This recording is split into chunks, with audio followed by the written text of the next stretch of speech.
সে আগেই পারতো সংসার ভেঙে দিতে, কিন্তু আজকে সে বলতেছে 2 বছর ধরে নাকি সে সংসার টেনে নিয়ে আসছে। সে আজকে বলতেছে যে সংসার কি করবে। দেখেন মেয়ের মায়ের স্টেটমেন্ট।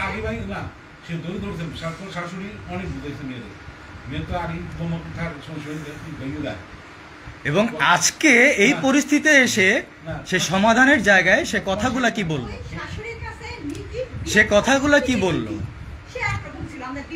এই যে আমার শাশুড়ি, এখন থেকে সবকিছু আমি রেকর্ড করি।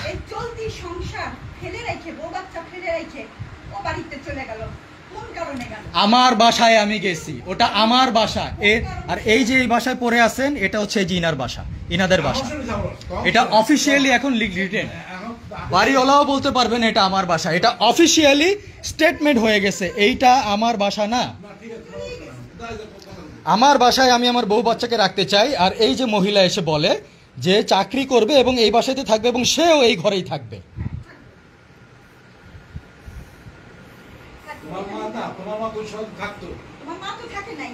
আমার মা কেন তার স্বামীকে ফেলে রেখে আসবে? তার কি স্বামী বেঁচে নাই? আমার কথা বলেন, তার কি স্বামী বেঁচে আছে? তার স্বামী বেঁচে আছে, তার স্বামী অসুস্থ। আপনি আপনার হিসাব আলাদা, সবার হিসাব তো একরকম না। আর আমার মা সেই যে 2 সপ্তাহের মতো ছিল, সেই 2 সপ্তাহ আমার বাবার কি অবস্থা হয়েছিল আপনারা শুনেন নাই, জানেন নাই? সে ইনসুলিন নিতে পারে নাই, সে ডায়াবেটিসের ওষুধ নিতে পারে নাই, তার হসপিটালে নিয়ে যাওয়ার মতো পরিস্থিতি হয়ে গেছিল। আমার মা তার স্বামীকে রেখে এসে তার ছেলে নাতিকে দেখবে না। কোনো মেয়ের ধর্ম, বিয়ের পর তার ছেলে মেয়ে মরে যাবে, আগে হচ্ছে তার স্বামী, আগে হচ্ছে তার স্বামী। আপনার বেলাও তাই। কিন্তু আপনার মহিলা কি করছে? 2 বছর ধরে তার নিজের স্বামীকে ফালায় রেখে সে তার মেয়ে আর নাতির খুব সেবা যত্ন করতেছে, অথচ তার চিন্তা করা উচিত ছিল যে তার স্বামীকে তো দেখতে হবে। তার স্বামীকে আমি ফালায় রাখছি, তার স্বামীর কথা আমি ভুলে গেছি, তার নিজের স্বামীর কথা আমি ভুলে গেছি। নিজের স্বামী 2 বছর ধরে ফালায় রাখছি, একটু সমাধান করার চেষ্টা করলাম না যে আসো বাবা একটু আমরা সবাই মিলে বসি, আমার নিজের স্বামীকেও তো দেখা দরকার। আপনাকে যেন এখানে না আসতে হয়, আপনাকেও যেন নিজের স্বামীকে দেখতে পারেন, প্লাস ছেলে মেয়েকেও যেন দেখতে পারেন, আর আমিও যেন আমার স্বামীর কাছে যেতে পারি। অথচ সে সেটা না করে কি বলে, তার মাকে এখানে মহাখালীতে নিয়ে আসো, তার স্বামীকে ফালায় রেখে মহাখালীতে নিয়ে আসো। ছোট লোক, কি সমাধান সে দিছে। সে আমার মাকে বলে তোমার স্বামীরে ফালায় রেখে মহাখালীতে এসে পড়ে থাকো।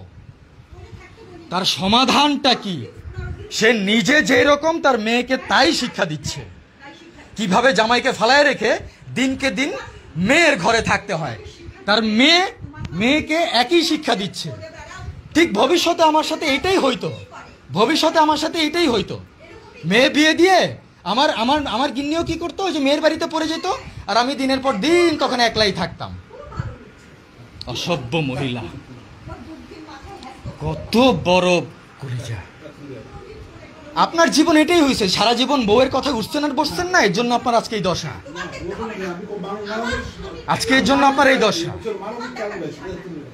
আপনি মানবিকের নামে আপনার আজকে এই দশা।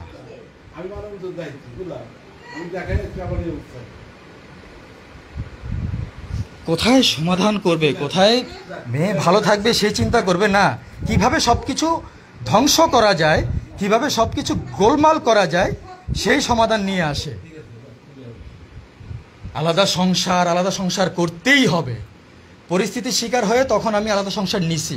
তখন মেয়েটা একা থাকতো বাসায় সারাদিন, আমার মেয়ে ছিল না, বাচ্চা ছিল না, আমি অফিসে যেতাম, একলা থাকতো।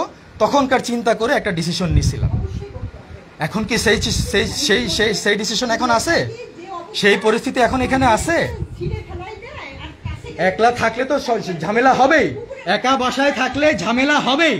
যতদিন অবধি আমার মা বাসায় ছিল, যতদিন অবধি এই মহিলা বাসায় ছিল, কখনো ঝামেলা হয়েছে? ঝামেলা হয় না। এর জন্যই সবাই বলে যে মিলেমিশে থাকতে, একটাতে থাকতে। আপনার মেয়ের সাথে ততদিন ঝামেলা হয়েছে যতদিন ঘরে একলা ছিল আমার সাথে, একা বাসায় ছিল আমার সাথে, তখন ঝামেলা হয়েছে। কি করছি? প্রমাণ আছে কিছুর? মেডিকেল রিপোর্ট দেখাতে হবে, কোর্ট কথা বলে শুধুমাত্র মেডিকেল রিপোর্টে। এইসব 10 জনের মুখের কথায় না কিচ্ছু চলে না, মুখের কথায় কিচ্ছু চলে না। মামলার হুমকি দেয়। এই মহিলা আমাকে নারী নির্যাতনের মামলার হুমকি দেয়, আমাকে নাকি মামলা দিবে, নারী নির্যাতনের মামলা দিবে। দেন, আমি তো বলতেছি নারী নির্যাতনের মামলা এখনো দিলেন না কেন? মামলাটা দেন। এই যে আমার শ্বশুর ভালো একটা মানুষ, এই যে এই মহিলাটাও এই লোকটাকে যাচ্ছে তা বলে, চাপ দেয়, কথা বলতে দেয় না, কথাই বলতে দেয় না এই লোকটাকে। আমি কথা বলতে দিচ্ছি না, আমি উনার সাথে লক্ষ্মী ভদ্রভাবে কথা বলতেছিলাম, আপনি মাঝখানে এসে ইন্টারাপ্ট করছেন। এই লোকটা আমার সাথে খুব সুন্দর মতো এই চেয়ারটায় বসে কথা বলতেছিল, আপনি এসে ইন্টারাপ্ট করছেন। আপনাকে উনি ডাকে নাই, ইভেন এখনো পর্যন্ত আপনাকে চুপ করতে বলতেছে, আপনাকে এখান থেকে যেতে বলতেছে, আপনি বেহায়ার মতো এখানে এসে আমাদের কথার মাঝখানে আপনি ইন্টারাপ্ট করছেন। আপনি কতটা বেহায়া সেটা এই যে প্রমাণ, এই যে বসে আছেন। আব্বু, আমি কি ওনাকে ডাকছিলাম বা আপনি ওনাকে ডাকছিলেন? ডাকেন নাই। দেখছেন ব্যবহার, দেখছেন এই যে রাইট রাইট ব্যবহারটা দেখেন, তুই তো করিটা দেখেন।